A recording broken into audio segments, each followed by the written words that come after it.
मला माहित होतं निदान आजच्या दिवशी तरी तू फोन करशीलच मला. गैरसमज करून घेऊ नका. आज शुभ्राचा महिन्याचा वाढदिवस आहे. फक्त एवढंच सांगायला फोन केला होता.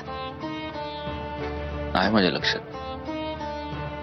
मला बघायचंय तिला, भेटायचंय. कळतंय मला. मी सुद्धा कोणाची तरी मुलगी आहे आणि कर्तव्यात कमी पडायचं नाही हे माझ्या आईबाबांनी शिकवलंय मला. तुमच्यात आणि शुभ्रामध्ये मी कुठलाही अडसर नाही येऊ देणार. शुभ्राला घेऊन घरी येते मी. ओह, थँक्यू सो मच. आपण एक काम करू ना, आपण आज दिवसभर फक्त अर्ध्या तासासाठी.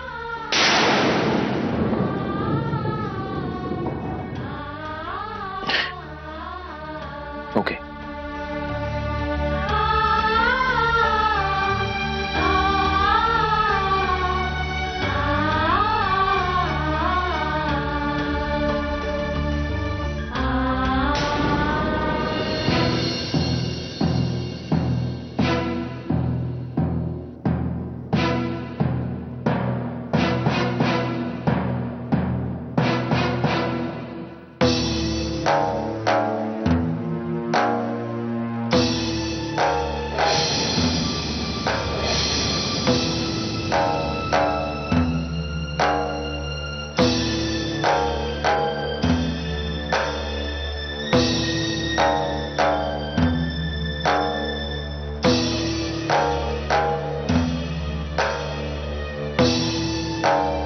अगं सावर चौथला काय झालं ग? काय होतंय तुला? काही नाही, थोडं गरगरल्यासारखं होत. चल बाहेर चल तू. मी धरलं या तुला. चल चल बघती मी. चल ये. हळू हळू बस.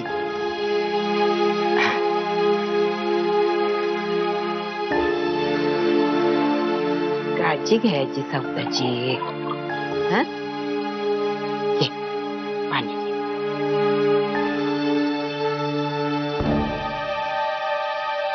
आता कसं वाटतंय? बरं वाटत. बरं वाटतंय ना? आता आजीचा वरडा खा. काय गरज होती ग तुला तिथं जाऊन चहा करायची? आता घरातल्या माणसांचे हात मोडले आहेत का पाय चोरानं पळवून नेले? आजी अहो, मी कसं मला सांगू माझ्यासाठी काहीतरी करा म्हणून? का नाही सांगायचं? अगं जे झालंय ते होऊन गेलं आणि सत्यानं तुला माफी केलीये नव, तर विषय संपला. आजी असे विषय इतक्या सहजासहजी संपत नाहीत. तुला कोणी काही बोललं का? आता सांगतीस की पाठीत धपाटा घालू तुझ्या? आजी असं सांगून मान देता येतो, प्रेम नाही देता येत. हे असं कोण बोललं तुला? शाली बोलली? शाली बोलली का? तिला जाऊन सांगते मी. आजी प्लीज माझी बाजू घेऊन कुणाला काही समजवायला नका जाऊ तुम्ही. बर गौऱ्या नीट वागतो ना तुझ्या संग? म्हणजे तो खूप काळजी घेतो माझ्याशी नीट बोलतो सुद्धा. पण आजी अजून त्यांनी तुला मी माफ केलं असं स्पष्ट शब्दात नाही सांगितलंय मला. अगं माफी शब्दातून नसतीच पोरी, ती माणसाच्या वागण्यात नसती. आजी एवढं सगळं होऊन सुद्धा तुमचा राग नाहीये माझ्यावर? अगं मी आजी आहे तुमची. तुम्हा पोरांसारखा राग रुसवा मनात धरून राहिले, तुमच्यात आणि माझ्यात फरक तो काय राहिला? पण मी हा जो काही गुन्हा केलाय त्यानंतरही. हे बघ पोरी, वाटेत जर खडे असले तर ते उचलून फेकून द्यायचे असते. तरच माणसाला पुढची वाट चालता येते. एकदा का खडा फेकून दिला की त्याचा विचार करायचा नाही. खडाच तो फेकला की फेकला, पण तसं केलं नाही तर तोच खडा डोसक्यात जाऊन बसतोय आणि मग तिथनं तो बाहेर येता येत नाही. कळलं? चल, मी तुला आता चहा करून घेऊन बस. आजी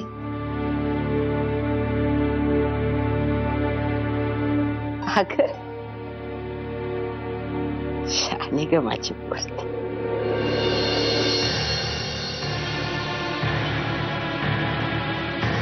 बाबा मी काय म्हणते मला समजून तरी घ्या ना तुम्ही जरा. काय गरज काय आहे सगळं करायची? अहो शुभ्राचा आज महिन्याचा वाढदिवस आहे. हो आहे ना, मग आपण केला ना साजरा. हो पण ते सुद्धा तिचं घर आहे ना. पहिल्यांदा हा गैरसमज मनातून काढून टाक. त्या घरात तिच्या आईचा, तिच्या आजोबांचा अपमान झाला. त्या घरामध्ये तिच्या खोलीमध्ये येण्यापासून तिच्या आईला सुद्धा मज्जाव करण्यात आला होता. ते घर शुभ्राचं नाही. बाबा हे असं तुम्ही म्हणून काहीच होणार नाही ना. शुभ्राच्या अंगात सत्यजित मुधोळकरचं रक्त वाहतंय ही गोष्ट कोणीच नाकारू शकत नाही. मी सुद्धा नाही. ते एकमेव दुर्दैव आहे, त्यात साजरा करण्यासारखं काहीच नाहीये. Anyway, हे बघ, मी काही तुझ्यावर जबरदस्ती करणार नाहीये, पण माझं असं स्पष्ट मत आहे, अजूनही मत आहे की आजच्या दिवशी तू तिथे जाण्याची अजिबात गरज नाहीये. अगं त्या लोकांच्या लक्षातही नसेल आजच्या दिवसाचं महत्व. त्यांच्या लक्षात आहे म्हणून तर जाते ना मी. ठीक आहे, मग जा, माझ्या परवानगीची काही गरज नाहीच आहे. बाबा बाबा हे बघा प्लीज तुम्ही नाराज नका हो. हे बघ, उगीच कारण देऊ नकोस. हे काय नाराज बिराज काही होणार नाही. हे बघा आपण किती वाजता जायचं एवढं सांग. ड्रायव्हर आणि गाडीत तयार असेल. ओके बाबा.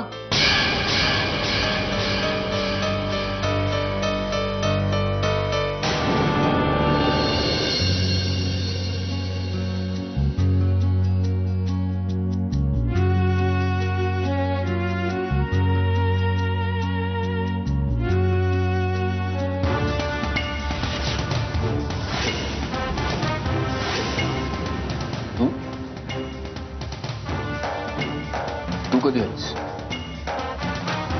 इतके दिवस गेले तरी अजून काहीच बदललं नाही. सत्यजित तुला आजही पाहिलं ना की काळजाचा ठोका चुकतो. कधी आलीस? ऑस्ट्रेलियाहून परवा, पण इथे आताच थोड्या वेळापूर्वी. फोन नाही केला सिंचाई? का? हे माहेर आहे माझं आणि माझ्या माहेरी मला हवं तेव्हा मी येऊ शकत नाही. नाही तसं नाही प्रिया, पण जनरली कुठेही जाण्याआधी आपण एक फोन करून जातो. राहिलं. सॉरी. तू कसं आहेस सत्यजित? ठीक. मला कळलं तुमच्या दोघांबद्दल, पण मला एक कळत नाही, आपलं ते भांडण शूट कसं झालं? कोणी केलं असेल आणि त्याची DVD बनवून मंजिरीपर्यंत कशी पोहोचवली? ते सगळं आता महत्वाचं नाही.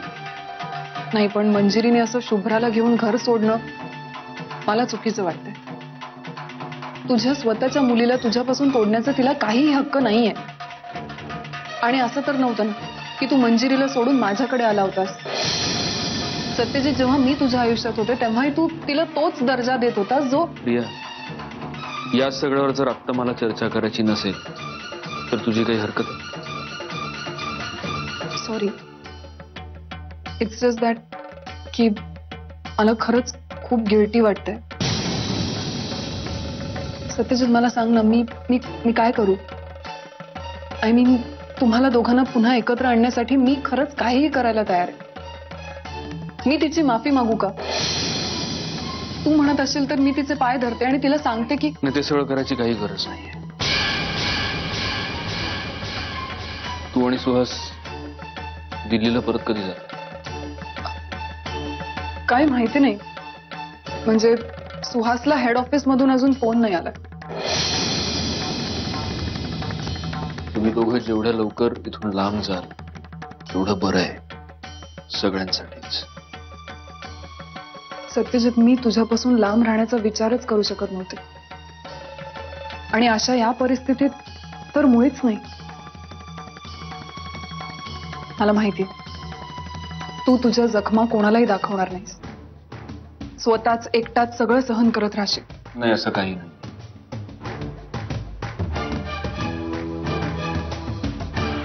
मग ऑफिसच्या वेळी तू घरात काय करतोयस? ते हा?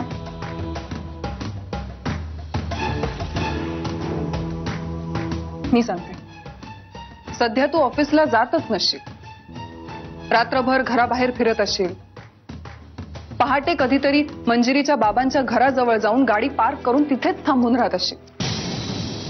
एकदा तरी मंजिरीचा आवाज ऐकायला मिळावा म्हणून सतत तिला ब्लँक कॉल्स करत असशील, आणि घरी मात्र असं दाखवत असशील की मी किती शांत आणि कंपोज्ड आहे. बरोबर ना? सांग ना सत्यजित, मी हे जे काही बोलतेय ते चूक आहे का? सत्यजित, मी जरी तुझी कोणी नसले ना तरी माझ्या इतकं चांगलं तुला दुसरं कोणीही ओळखत नाही.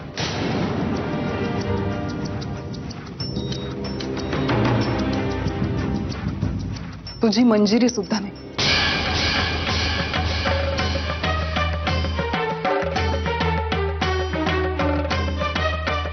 आईला भेटलीस? हकलवू नकोस मला, मी जाणारच आहे इकडनं. फक्त तुला एकदा भेटायचं होतं, बघायचं होतं म्हणून जीवाचं रान करून आले. माझा संसार कसा चाललाय हे नाही विचारलंस? कसा चाललाय तुझा संसार? तुला माहितीच असेल ना, काल येऊन गेलास ना घरी. सुहास बोलला तुला? सत्यजित, तो माझा नवरा आहे,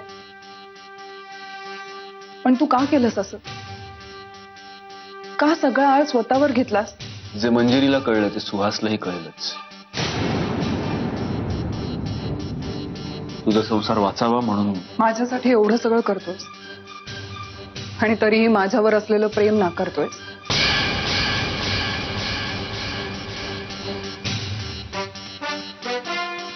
एका महत्वाच्या कामासाठी मला बाहेर जायचं.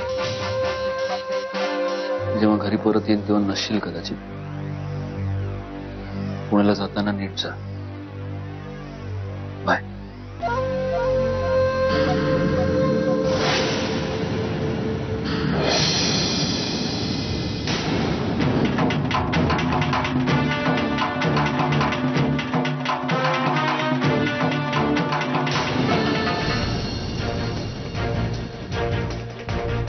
मावशी, येऊ?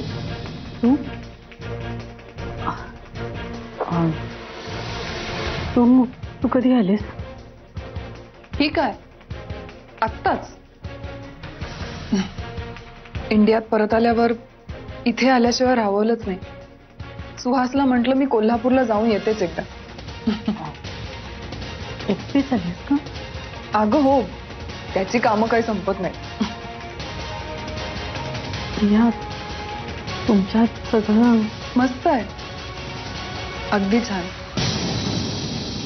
मावशी, तुला खरं सांगू, सुख म्हणजे नक्की काय असतं ना हे मला सुहास बरोबर राहून कळलं. चला, आनंद आहे. एक गोष्ट सांगू, मी ना जरा भीतच आले होते इकडे. म्हणजे मला नक्की खात्री नव्हती तू माझ्याशी नीट बोलशील की नाही, कारण शेवटी माझ्यामुळेच मंजिरी आणि सत्यजितचा संसार. नाही, तुझंच एकटीचं नाही तुटलं. आपण सगळेच थोडे थोडे चुकलो. त्या सगळ्याची शिक्षा मात्र सत्यजित एकदाच भोगतोय.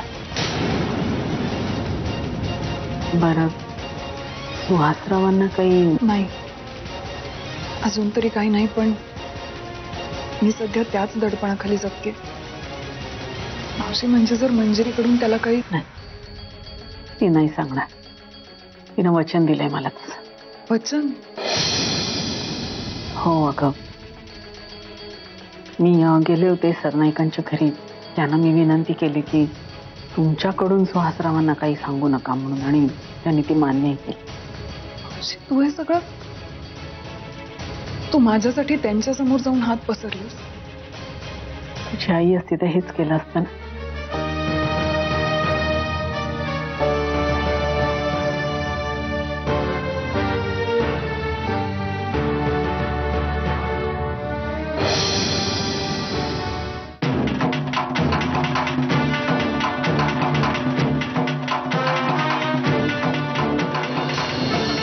मावशी, सत्यजित आणि मंजिरी पुन्हा एकत्र येण्यासाठी मी काहीही करू शकते. काय वाटेल ते. मान्य आहे प्रिया, ते झालं ते झालं. दैवाचा फेरा होता तो, दुसरं काही नाही. जाणून बसून कोणी काही केलं नाही का? तुला तुझं प्रेम मिळालं नाही, सत्यजितला त्याचा विश्वास गवसला नाही, मंजिरीला तिचं सुख सापडलं नाही, आणि हे सगळं मार्गी लागेपर्यंत तुमचे मार्ग एकमेकात एवढे गुंतले होते. खूपच विचित्र गुंता तयार झालाय. आता या सगळ्यामध्ये आपण तुझा संसार मात्र जपायला हवा. त्यासाठी आपण हो मावशी, बरोबर बोलतेस. आणि त्याच संदर्भात मला तुला एक गोष्ट सांगायची होती. म्हणजे मला माहिती आहे हे सत्यजितने मुद्दा म्हणून केलं नसेल, पण काय काय झालं? काय केली सत्याने? नाही तसं काही नाही, पण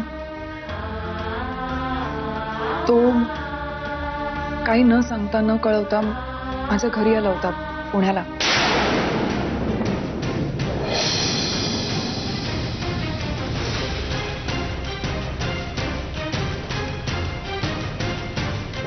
सत्या काल तुझ्या घरी आला होता? म्हणजे तुला नव्हतं माहिती? नाही, मला वाटलं तुला सांगूनच तो. मी घरी नव्हते, पण सुहास होता. आता त्या दोघांमध्ये नेमकं काय बोलणं झालं मला काहीच माहिती नाही. म्हणजे सुहासनी तसं काही सांगितलं नाही मला. पण मावशी, तुला नाही वाटत आता सत्यजितनी हे सगळं टाळायला हवं? आय मीन, मंजिरीला जर कळलं तर उगाच आणखी गैरसमज निर्माण होतील, आणि सुहासला सुद्धा. हो कळलं, मी बोलते सत्याशी. बोलायला हवं मला. मी बाकीच्यांना भेटून येते. आलेच? हा,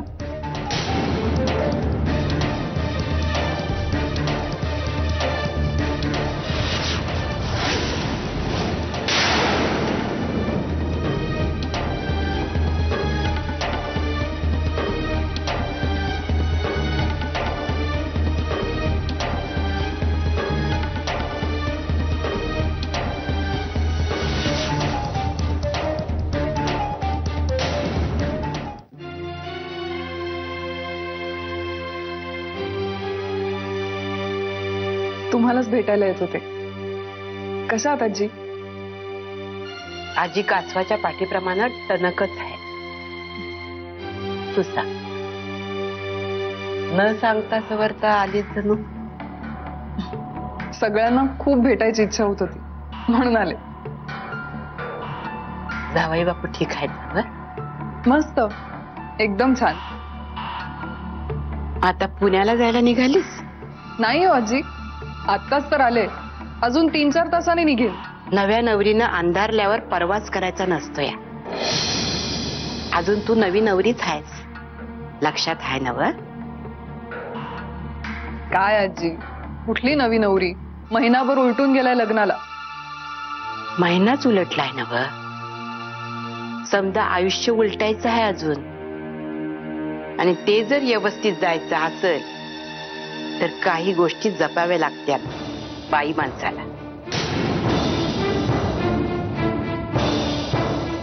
तुम्ही असं का बोलताय? माझं इकडे येणं तुम्हाला आवडलं नाहीये का? माझी आवड निवड माझ्याकडं, तू फक्त सौताचा विचार कर. असं आडून आडून का बोलताय आजी? जे काही आहे ते सरळ स्पष्टपणे बोला ना. येळ आल्यावर सांगणारच आहे. तवा दणका झेपायचा नाही कदाचित. कसं आहे ना सुंदरे, वाऱ्यानं टोपी उडवली की शान्या माणसानं लवकरात लवकर घरला जायचं असतंय. अक्कच्या अक्क वादळ अंगावर येण्याची वाट बघायची नाही. तुमचा काहीतरी गैरसमज होतो. सत्यजित आणि मंजिरीमध्ये जे काही. सत्य आणि मंजिरीबद्दल मी काहीच बोललेली नाही. त्याचं नाव बी घेतलं नाही मी. मग कशाबद्दल बोलताय तुम्ही? ते कळण्या इतकी शहाणी आहेस तू. आजी, तुम्ही हे जे काही बोलताय ना ते खूप कन्फ्युजिंग आणि. ज्या घरला गेलीस त्या घरची होऊन राहा.